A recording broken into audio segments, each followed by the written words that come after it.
It's day 59 on the show, and we're going to do a draft pick from an Eldritch Moon pack. Hey, if you guys have a second to spare, head over to the comments on this video and let me know how you store and organize your magic cards, because I'm curious. I'm looking for some ideas to change things up. Alright, so we're going to look for a draft pick. Here we have Sigardian Priest. In my opinion, this is one of the strongest commons for draft. I love the effect for a cheap cost. This is the Boon of Emrakul. Take Inventory. Not one that I'd first pick. I'd still go with Sigardian Priest. Crossroads Consecrator. Also not a first pick. Wailing Ghoul.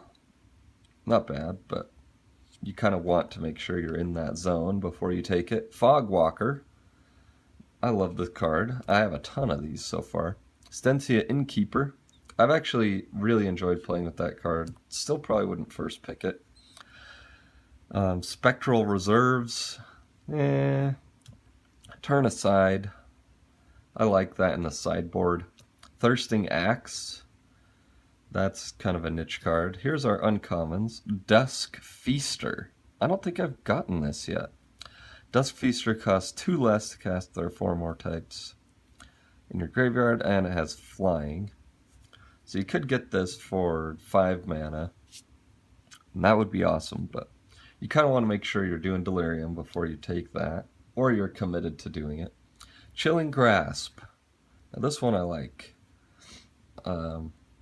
I do like the effect. And Wharf Infiltrator. Did I get 3 uncommons? Oh yeah, the Thirsting Axe is an uncommon. Okay, so Wharf Infiltrator. I just can't say it. This is probably going to be the draft pick, but let's see what else we've got. Smoldering Werewolf. Interesting. Okay, and we have our horror token. So let's think between these two on a draft pick. Smoldering Werewolf is actually fairly good. So when it enters the battlefield, it deals 1 damage to each of up to 2 target creatures. This can be really good, particularly against some of these flying decks that you might see that have a lot of 2/1s.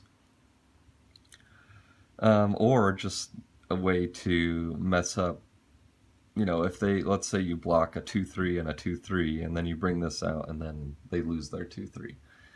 That sort of thing can be interesting. And then when you block this thing, it just gets crazy. Whenever it attacks, you're doing 2 damage to a creature or a player. It becomes quite aggressive. So I really like this, but I don't know, Wharf Infiltrator. That's hard to say. Am I the only one? First of all, it's a 1/1 for 2. That's not too exciting, but obviously the abilities are good. Skulk, so it can get through. And whenever it deals combat damage to a player, you draw a card. Very good. If you do, you discard a card. So this is a looting effect. Looting is typically a good thing, especially when you draw the card first. Sometimes you kind of do a reverse loot and you discard and then draw. This is much better, draw and discard. But not only that, if you discard a creature card, you can pay 2 and put a 3/2 colorless Eldrazi horror token onto the battlefield. I wish that was any card. You could discard some lands for that. But it has to be a creature card, but maybe that's okay. If you've got some 2-drop that you don't want to use in the late game or something, and you can just discard it with this, and a 3/2 horror token might be better. So I'm actually going to go Wolf Infiltrator as the first pick here. What do you think? Would you take Smoldering Werewolf? Or would you take the Crossroads Consecrator? I don't recommend that. Tell me what you think in the comments, as well as how you organize and store your magic cards, because I'm really curious what everyone does. Obviously, I can use Google or Pinterest or whatever people do to find that kind of stuff, but I'm just curious what you think. All right, I'll talk to you next time. Bye-bye.